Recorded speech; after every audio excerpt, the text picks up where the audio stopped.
Hello, welcome back to another episode of Car Talk. Today's topic, I'm going to be talking about Deontay Wilder versus AJ. And I'm going to be honest, as a massive AJ fan, obviously I do want AJ to win.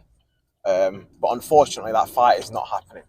Instead, we have a card built around AJ and Wilder. Obviously, the main event is going to be AJ.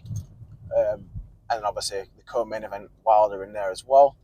But I think obviously they should be fighting each other, but there are probably reasons why they won't want to fight each other just yet. Obviously, Deontay Wilder's had almost 2 years out of the ring, and the one fight he did have lasted literally 2 or 3 minutes. So obviously, Deontay Wilder can't go straight into an AJ fight cold. But the fight itself, like if you take away the fact that we all want to see AJ versus Wilder, it's an extremely good card and well put together. Like you look at the fights from top to bottom. Obviously, we've got AJ versus Wallin, which will be the main event, and then obviously the co-main event will be. Oh shit! I think there's a fire going on down here. The co-main event will be Wilder versus Parker. Jeez, man. Wilder versus Parker, which is a really good fight in itself, to be fair. Um, I do obviously pick Wilder and both AJ to win. It's pretty obvious they're going to win both these fights. But in saying that, Parker and Wallin are not people to scoff at and be like, oh yeah, it's an easy fight. Parker gave AJ slight problems, but since then he has obviously he's upgraded himself and he's become a real force to be reckoned with in the heavyweight division. But outside of them two fights, obviously you have Daniel Dubois and Jarrell Miller, which will be a banger of a fight for as long as it lasts, which I don't think is going to go the full round. Obviously you have Dimitri Bivol and I'm not sure what the other guy's name is, but just having Dimitri Bivol on a card as an undercard is like insane in itself. As well as Jai Opetaia. I know that's a fight that's been overlooked quite a lot, but it's a really good fight. He's a really good fighter. He's amazing, to be honest. Like you watch him fight. The last fight he had is this tall, light skin heavyweight, cruiserweight heavyweight dude, and he battered him. That's the last one I saw. But yeah, I mean the fight itself from top to bottom, it's like people are saying it's like a UFC card. It is, and people are debating whether it is. It is. It's even though there's no world titles on the line. You know, all the fights are going to be bangers. At least the undercard is going to be. You know, Dimitri Bivol himself is a. I think obviously he's going to come through that fight, but we need to see him versus Arthur Beterbiev next, and then obviously Jai Opetaia being kind of the successor to Usyk in a way because he's just dominating their cruiserweight division. I do think he'll probably become undisputed if people will fight him, but if not, I think he'll be a reigning champion for quite a long time. Now let's talk about AJ and Wilder. Who wins that fight if they do fight? Now, obviously, being a massive AJ fan, I do have a bit of a bias towards it, but the way I see it is if AJ comes in mentally prepared for that fight, within the mindset of he's going to go in there and just dominate Wilder and blast him out of there, and it's going to be a fight, I think then it's a 50-50 fight. It's whoever lands first, whoever can put the best combinations and walk someone into a shot properly. But if AJ doesn't come into that fight with full 100% confidence, no doubts in his mind whatsoever, I think Wilder will probably stop him.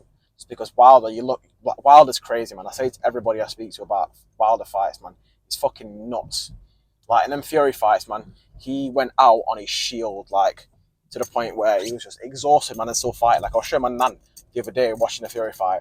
I was like, even though he's exhausted, man, nothing left, he was still trying to put it on Fury in them later rounds and still trying to get that stoppage, man. No matter what, Wilder will keep fighting.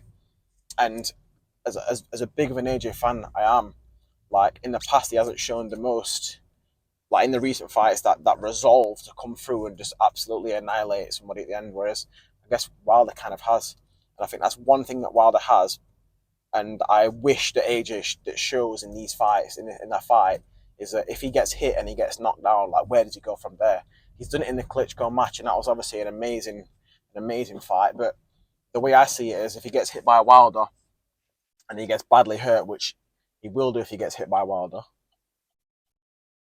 I think how does he come through then, and how does he, get up off the canvas and stop Wilder after that? Because the one thing about AJ in his recent fights that people can't criticize him for is the fact that he's like gassed out.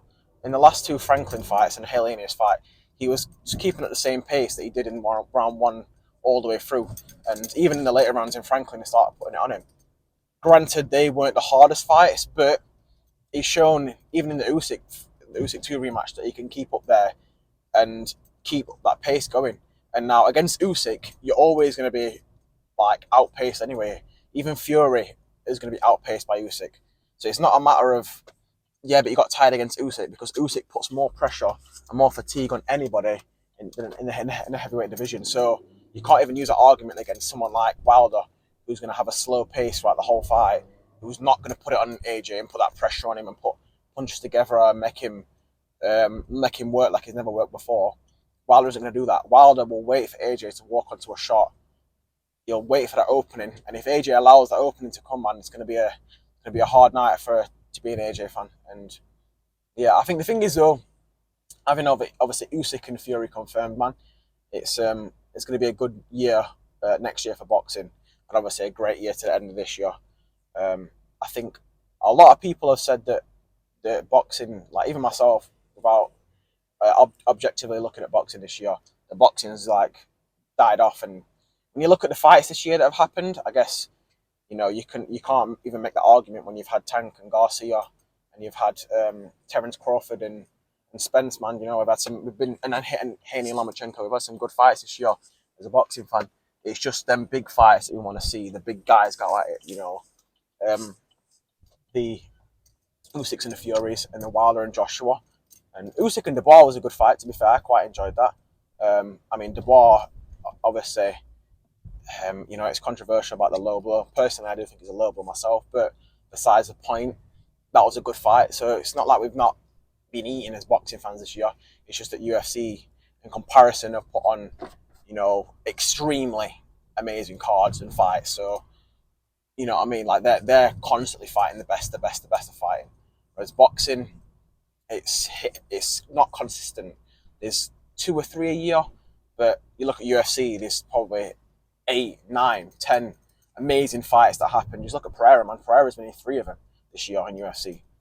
Like, more than, like, he's had the same amount of, like, super fights that boxing has overall. You know what I mean? So, yeah, I think that's why everybody's comparing UFC to boxing. But that being said, obviously I'm going to pick AJ to win. I do want him to win. I really want him to win because I want him to go and fight Fury, and I think Fury is actually a better matchup for AJ than Wilder is. Obviously, seeing that Francis Ngannou fight, Fury is more hittable than people think, especially by someone who's in there, who's a live dog with power and pressure and combination punches. That's why I think Usyk will beat him, because Usyk's faster, more skillful than any other boxer Tyson Fury's been in with, and he can present problems that Tyson Fury's never had to deal with before. So yeah, with that being said, I'm going to end the video here. Thank you very much for watching. I hope you guys have a good rest of your day and take care.